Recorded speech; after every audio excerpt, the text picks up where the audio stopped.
Il y a effectivement toutes ces diatribes d'Ahmadinejad le font apparaître comme assez populaire dans le monde arabe, mais là c'est un autre domaine de discussion, mais il faudrait qu'on revoie, et c'est vrai que l'Occident, on soutient des régimes qui sont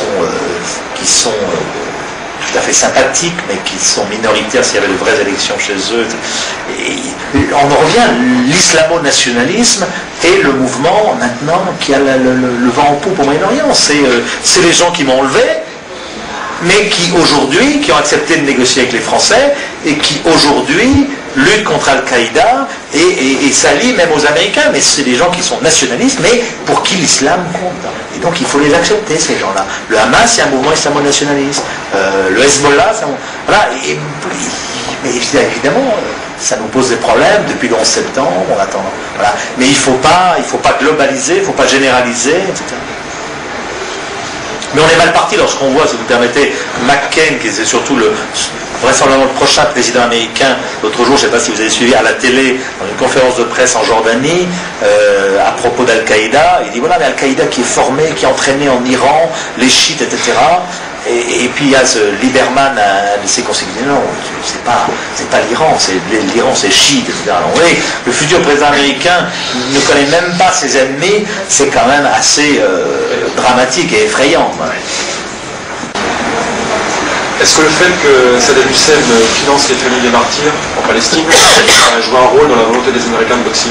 Non, mais ça c'était... Vous savez, Saddam Hussein, oui, évidemment il jouait sur ce côté-là, mais les Irakiens se fichaient éperdument, pas tout à fait le mot, mais vous savez, on en vient à l'Union arabe, les Irakiens ils pensaient à y aller dans les années d'embargo, à avoir de quoi manger. Mais Saddam, lui, instrumentalisait la cause palestinienne. Là, il était sûr en plus d'avoir les gros titres de la presse, parce que nous, ça évidemment, c'est vendeur, mais tout ça, non, c'est pas de...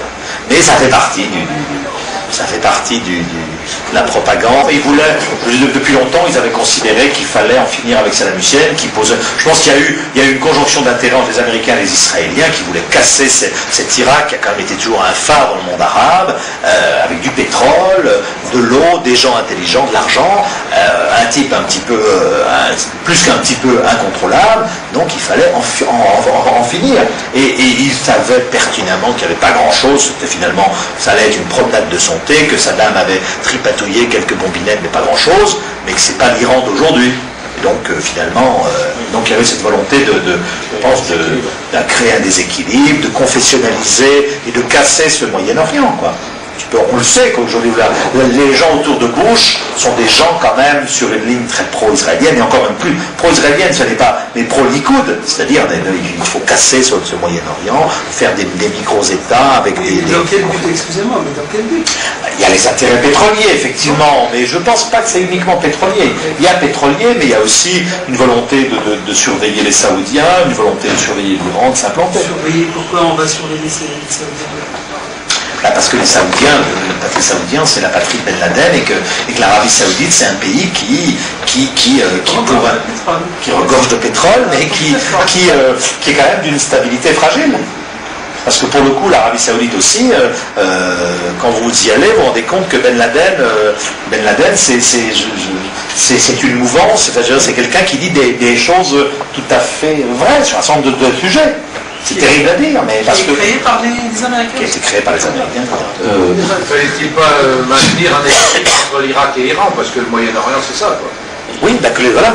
C'est pourquoi nous autres Français, on a livré des exocètes, des mirages à Saddam, etc. Alors que c'était pas un parangon de vertu, Saddam, mais face à l'Iran communiste, etc., on avait choisi notre camp. Est-ce que vous ne pensez pas que c'est contradictoire que les modérés réclament des États séparés et que les radicaux réclament un seul État pour juifs et arabes?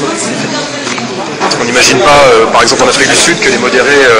non, mais ils jouent sur l'aspect démographique, on sera plus nombreux, donc on vous... Voilà. Et pourquoi en Afrique du Sud, un seul État pour noir et blanc, et en Palestine, absolument deux États pour... Noir et blanc, c'est pas une race, c'est pas une religion, pas en Palestine. Il y a deux entités qui s'opposent. Ouais. Et pourquoi en Palestine, c'est absolument impensable d'avoir... Parce que les Israéliens se sont battus pendant des décennies, des centaines d'années pour avoir un État, ils vont pas l'abandonner, je les comprends. C'est pas... on pourrait dire la même chose des Afrikaners en Afrique du Sud, ces deux phénomènes coloniaux...